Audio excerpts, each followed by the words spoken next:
저는 평양에서 태어났고요. 2022년까지 해외 러시아 건설 현장에서 근무하다가 대한민국으로 왔습니다. 한국 정착 4년 차의 정혁 씨. 그는 현재 대학교를 졸업하고 직장을 다니며 대학원에서 석박사 과정을 밟고 있는 대학원생이다. 저는 평양 수도건설 소속이었고요. 북한에서는 해외 파견 근무에 나가려면 아무나 갈 수 있는 게 아니거든요. 조건은 까다롭다. 신원조회를 통해 토대부터 시작해 충성심, 혁명과업 수행까지 어떤 사건, 사고도 있으면 안 된다. 해외에 나가려면 아무나 나갈 수 없습니다. 기술도 있어야 되고 또 충성심도 높아야 되고 생활 기록부도 깨끗해야 합니다. 출국하기 전까지 한 3년 걸렸던 것 같습니다.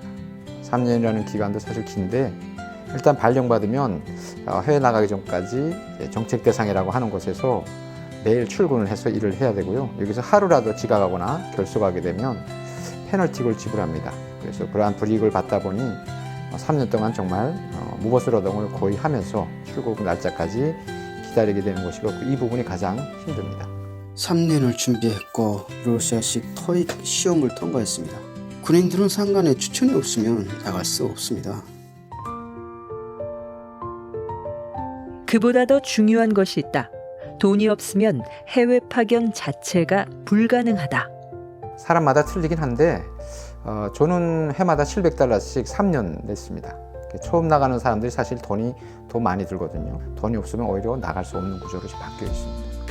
어떤 군인들은 생활기록부만 본다고 하는데 저는 간부 지도원에게 담배도 고이고 식사도 대접했습니다. 먼저 갔다 온 사람들한테 돈을 빌립니다.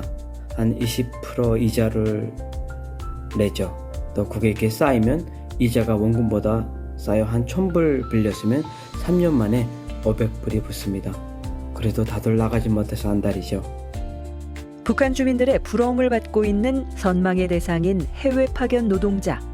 많은 빚을 지고서라도 나가고 싶은 이유가 있다.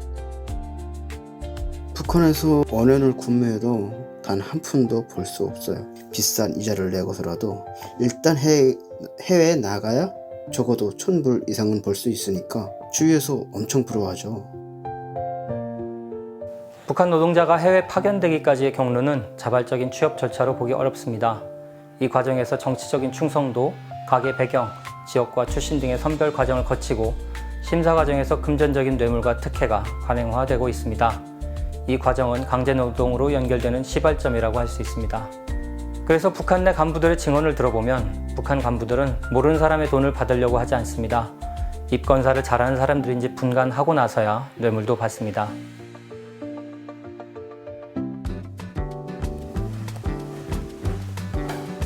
주말 아침 정혁 씨 옷차림이 예사롭지 않다.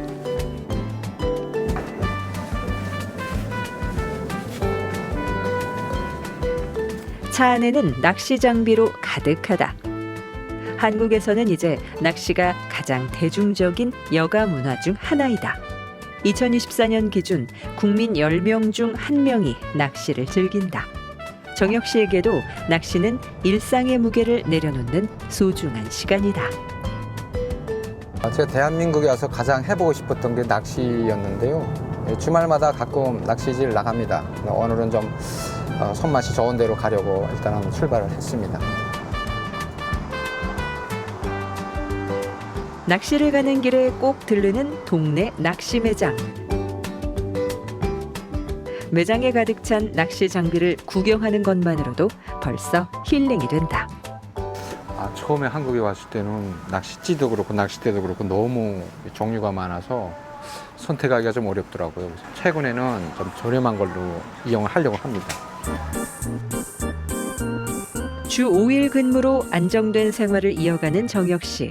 주말이면 공부를 하거나 취미를 즐기며 여유로운 문화생활을 누린다. 하지만 그가 머물렀던 러시아의 건설 현장, 그곳의 노동 환경은 지금과는 전혀 달랐다. 작업 환경은 우리가 생각하는 것 이상으로 상당히 열악하고요. 회사마다 틀리긴 한데 고용회사 같은 경우는 이제 노동안전장구를 그나마 공급받습니다. 이제 고용한 회사에서 노동보호장구를 지급을 하는데 이제 법인 회사 같은 경우는 사람들을 법적으로 통제하고 강압할 그런 의무는 없다 보니까 노동안전장비를 전혀 지구하지 않습니다. 대한민국은 건설 현장에서 일하기 위해 안전교육 이수가 기본이다. 헬멧 안전화, 보호장비 등 필수 안전장비를 제공하는 것 또한 기업의 법적 의무. 노동자의 생명과 안전은 선택이 아니라 반드시 지켜야 할 기본 조건이다. 작은 건설사는 장비를 제대로 지급하지 않습니다. 가끔 머자나 안전복을 제공하는 업체도 있는데 질이 안 좋은 데다가 또 불편해서 잘 착용하지 않습니다. 추락을 예방하는 비계가 설치되지 않은 위험한 현장. 그 위에서 북한 노동자들은 마치 고개를 하듯 매달려 있다. 특히 이제 러시아 같은 경우에서 추락사가 많은 이유는 다른 지역하고 이제 건설공법이 다르기 때문에 구원의 사고보다도 추락사가 가장 많이 나타나고 있습니다. 특히 이제 그 대한민국 같은 경우는 콘크리트 벽체를 쌓고 거기에 이제 마감 장식으로 벽체를 마주 서서 벽돌을 이제 조작을 하는데 러시아 같은 경우는 공법상 벽돌로 벽체를 쌓으면서 그 벽체를 밟고 올라가면서 쌓아야 되거든요. 그러다 보니까 안전장비가 없으면 추락사는 그건 피할 수 없는 것이죠. 눈 깜짝할 사이에 추락, 낙하, 끼임 사고가 일어나는 곳이 바로 건설 현장이다. 공법의 문제도 있지만 가장 큰 사고사의 원인은 과도한 근무 시간이다. 새벽 4시에 일어나 버스로 2시간 이동해야 현장에 도착합니다. 퇴근 시간은 6시지만 현장에서 자거나 12시에 퇴근했고 숙소에서 2시간 자고 다시 새벽에 일어납니다. 숙소는 현장에서 2-3시간 왔다 갔다 하는 거리에 있었어요. 보통 아침 6시, 7시부터 시작해서 저녁 10시, 12시까지 일을 합니다. 쉬는 시간은 오전 오후에 한 15분 정도씩 되죠. 담배 피는 시간이 곧 휴식 시간이다. 이렇게 볼 수 있습니다. 한국의 노동자는 법에 의해 보호를 받는다. 하루 8시간, 주 40시간이 원칙이고 초과 근무를 하면 통상 임금의 1.5배가 지급된다. 휴일과 연차 역시 법으로 보장된다. 하지만 북한 해외 파견 노동자들은 다르다. 하루 16시간, 주 7일 근무가 일상이다. 휴일도 연장 수당도 없다. 그들에게 노동은 생계수단이 아니라 생존에 관한 문제이다. 평균 한 18시간, 중간검사를 앞뒀을 때는 일주일, 5일 내지 일주일 정도는 주야간 24시간 한 잠도 못 자고 집 완성을 위해서 내부 수정을 하는 것이죠. 이제 그러다 보면 이제 피곤이 몰려서 해가 좀 나거나 좀 이렇게 따뜻한 날씨에 이럴 때는 자기도 모르게 현장에서 많이 절게 되는데 구석에 들어가서 이제 잘 수도 있고요. 또는 위에서 저적하는 그 벽체 위에서도 자기도 모르게 이제 깜빡 절기도 하고 특히 이제 퇴근길 같은 때는 현장에서 밑으로 오르내리는 계단이 라선형으로 이제 승강기 갱통을 기준으로 라선형으로 계단이 형성이 되어 있는데 다음 계단으로 돌아서 내려가기 전에 이제 그러니까 승강기 입구를 통과해야 되는데 졸음에 취해서 내려가다 보면 그것이 계단인 줄 알고 그쪽으로 빠져서 이제 추락하는 사고가 빈번히 일어나고 있습니다.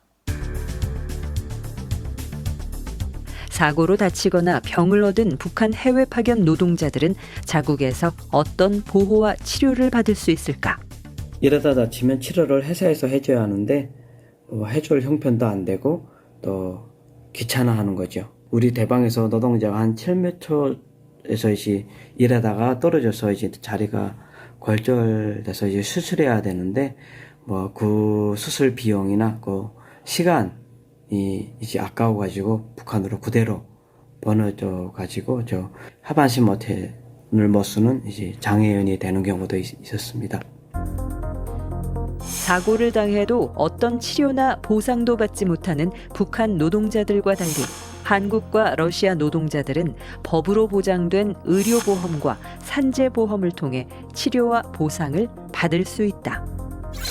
한국의 건설 노동자 중에서 철근 노동자가 사고로 장애 등급 10급을 받았다고 가정해 본다면 이 노동자가 받을 수 있는 휴업급여와 장애보상급여만 대략 5만 5천 달러. 그 외 치료비도 전액 또는 90% 이상을 의료보험공단에서 지원해준다. 한국에서는 아프거나 다쳐도 병원비 걱정을 크게 하지 않아도 됩니다. 모든 국민이 건강보험에 가입되어 있기 때문에 병원에 가면 진료비의 일부만 내고 치료를 받을 수 있습니다. 일하다 다쳐도 산재보험이 적용되어 보상과 함께 치료비와 휴업급여가 지급됩니다. 이 제도 덕분에 한국에서는 거의 모든 국민이 치료를 미루지 않고 안심하고 병원에 갈 수 있게 되어 있습니다. 일하다 다친 만큼 정당한 권리를 국가가 끝까지 지켜주는 것. 이것이 바로 한국 노동자가 법으로 보장받는 안전망이다.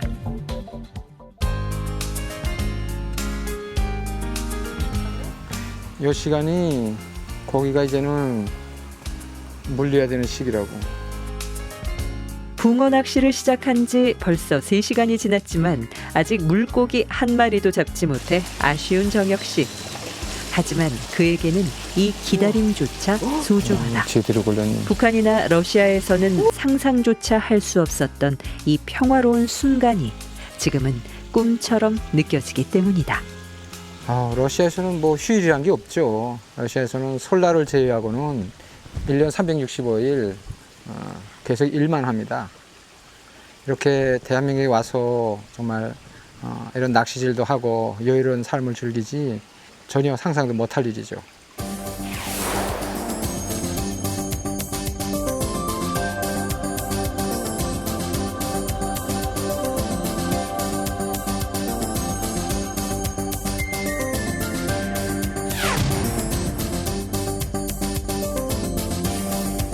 지금 해외에 파견된 북한 노동자들의 실태는 국제노동기구 ILO에서 제시한 강제노동의 정의 11가지 지표 중에서 착취적인 근로 환경에 해당되는 부분인데요. 이것은 명백한 강제노동에 해당됩니다.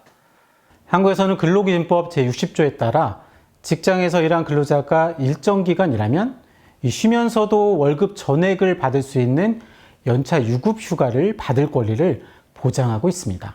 한국의 근로자들은 모두 주 5일을 근무하는데 보통 1년 동안 근무일의 80% 이상 일한 사람은 15일을 쉴 수 있고 회사는 그 기간 동안에도 임금을 그대로 지급합니다. 근로자가 휴가를 사용하지 못한 경우에는 그에 상응하는 수당이 지급됩니다. 이 제도는 대통령령으로 정하여 근로자가 건강을 지키고 가족과 함께 쉴 권리를 보장하기 위한 것입니다.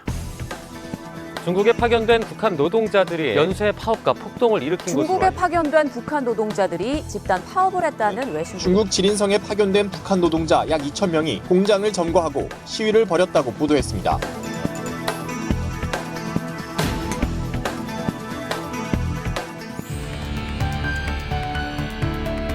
세계 인권 선언은 자유와 평등에 관한 세계적인 지침 역할을 하는 선언으로 모든 사람이 자유롭고 평등하고 존엄하게 살아가기 위해서는 자유와 권리를 보편적으로 보호해야 할 장치가 필요하다는 점에 전 세계가 처음으로 합의한 것이다. 1948년 유엔에 의해 제정된 세계 인권 선언은 고문을 받지 않을 권리, 교육을 받을 권리, 비호를 신청할 권리 등과 생명권, 자유권, 사생활권과 같은 시민적, 정치적 권리 등을 포함하고 있다.